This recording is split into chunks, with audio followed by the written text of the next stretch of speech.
Olá, bom dia. Nós estamos aqui conversando com você, cliente do Hospital da Mulher de Bangu, hoje com o tema Os 10 Mandamentos do Pré-Natal. A pergunta é, estou grávida, e aí? O que devo fazer? Procurar quem? A nossa orientação é a procura da saúde básica que tem profissionais qualificados e experimentados para conduzir o pré-natal. Porém, hoje nós trouxemos o professor Montenegro, que é o nosso diretor científico do Hospital da Mulher, para tirar algumas dúvidas que são colocadas no nosso ambulatório e na nossa emergência. Professor Montenegro, bom dia. A questão é, qual o melhor critério para diagnosticar a idade gestacional, a idade que o bebê tem na barriga da mãe? Boa pergunta. O referencial fundamental, inclusive, dos organismos internacionais é contar sempre do primeiro dia da última menstruação. Mas acontece que, em cerca de 30% dos casos, esse critério pode falhar. Ela pode se equivocar, estava com anticoncepcional, então é norma, se esqueceu da data. Então, uma boa norma é no ultrassom que ela vai fazer no primeiro trimestre, que é o primeiro ultrassom obrigatório, já aferirmos se essa data que ela nos dá da menstruação está correta. Esse ultrassom faz uma medida que vai da cabeça ao bumbum do neném, que é chamado comprimento cabeça-nádega, que te dá uma precisão de mais ou menos 5 dias. Então seria a última menstruação. Na dúvida, o ultrassom do primeiro trimestre. Nós fazemos de rotina esse ultrassom, mesmo sem dúvida, para ter uma confirmação mais positiva. Perfeito. Isso se ela vier no primeiro trimestre. Se ela não tem essa precocidade de consulta, aí nós vamos fazer mais tarde medindo a cabecinha do neném. Ah, ótimo. Se der igual, ficamos com a última regra. A última regra. E os exames de laboratório, nesses 10 mandamentos do pré-natal, professor, que são obrigados a fazer? Esses exames vão revelar o que nesta paciente que está grávida? Os exames considerados de rotina essenciais, que são pedidos na primeira consulta, seriam um hemograma completo, né?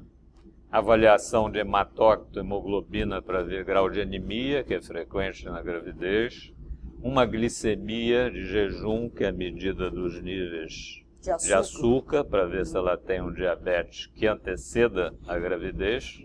Isso também é rotineiro. E faz-se umas chamadas sorologias, que é para avaliar a presença de infecções.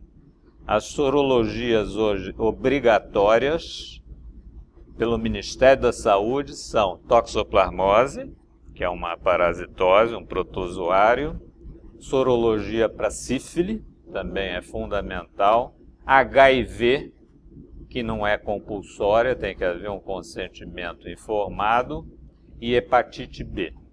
A rubéola não é mais obrigatória no pré-natal geral.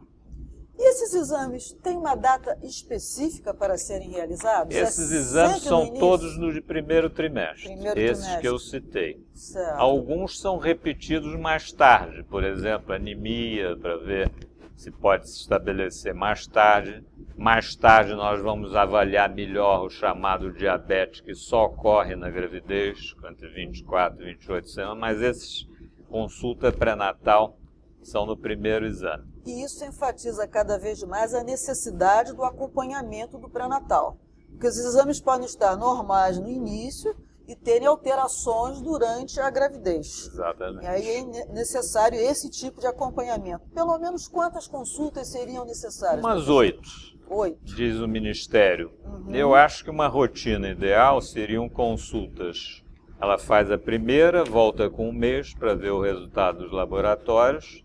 Depois são mensais até 32 semanas. Depois quinzenais e no final semanais. Essa seria uma rotina que que dê umas 8 consultas durante todo o ciclo durante da isso, a gravidez normal, evidentemente. Se tiver alguma alteração, aí varia essa rotina. Uma questão que os pacientes muitas vezes colocam para a gente, que ficam com medo, com receio de realizar o preventivo, o rastreio do câncer ginecológico durante a gravidez. É possível fazer esse exame durante a gravidez, professor? Perfeito. E é uma dos exames também, no Brasil, considerados de rotina, né? Um esfregaço cérvico-vaginal para avaliar, então, o estado, possível alterações do colo, né? Principalmente. Então, a coleta desse material não vai implicar em nada na evolução da gravidez da paciente. Com um porém. Sim. A introdução a tal escovinha dentro do colo do útero não é aconselhada na gravidez. Perfeito. Outra questão que os nossos clientes sempre trazem: eu devo ou não tomar vacinas estando grávida? Se devo tomar, quais as vacinas que seriam recomendadas?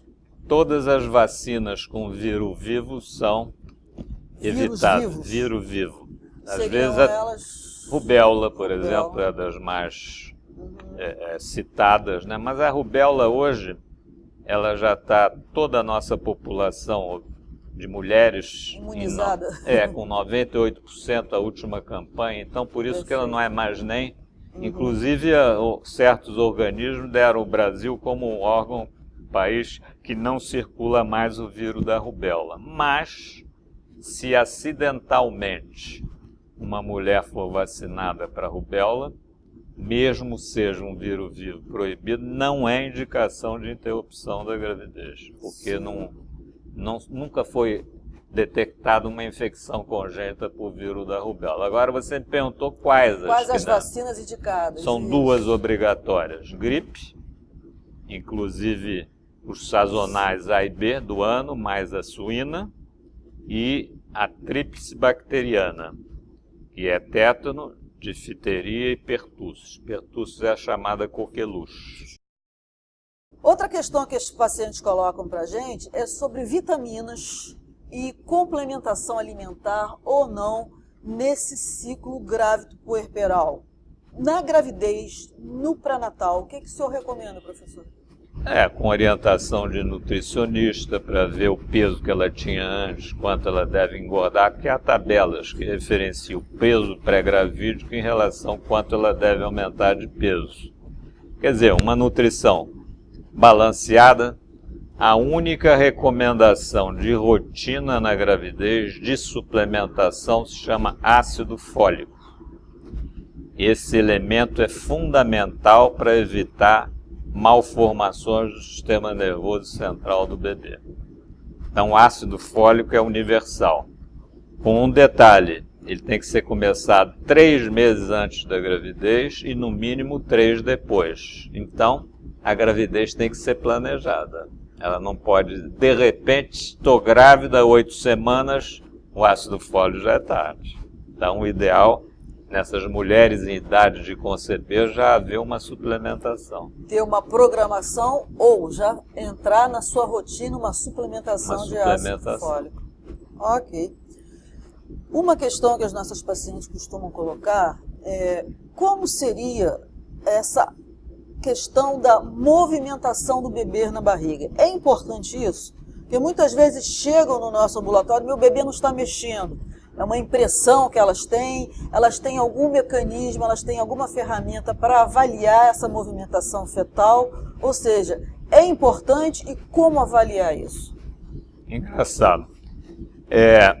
Entre os testes de avaliação da saúde do bebê, isso vem desde década de 80, 70, na década de final de 70 para 80, um autor começou a valorizar muito a movimentação fetal. Quer dizer, o neném que tem que estar mexendo num ritmo tal de acordo com a idade da gravidez. Com os exames complementares, ultrassom, frequência cardíaca, esse exame caiu muito em desuso, porque é um sinal que não se reflete precocemente na oxigenação fetal. Ele é muito tardio, vamos dizer assim.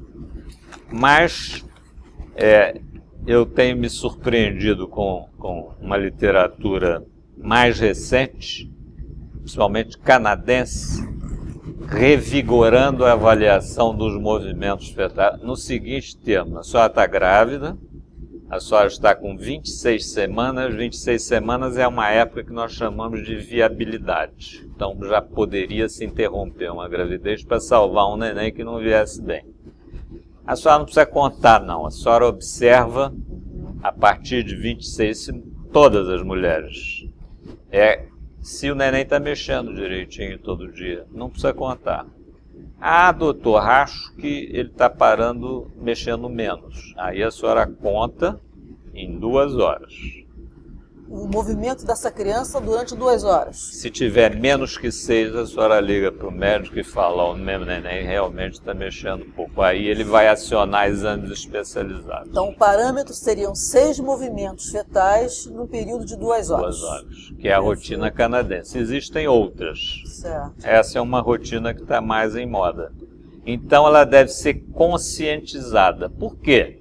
Se não é um exame tão perfeito, vai ter muito caso falso positivo de alarme que não procede, porque é um exame zero, custo zero, e pode ser feito diariamente pela paciente. Eu acho isso uma revivência interessante no pré-natal.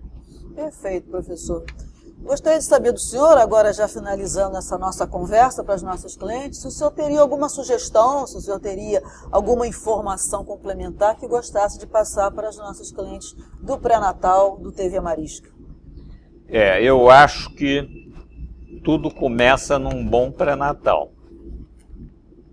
Evidentemente, podem haver percalços no parto, óbvio, é outra história.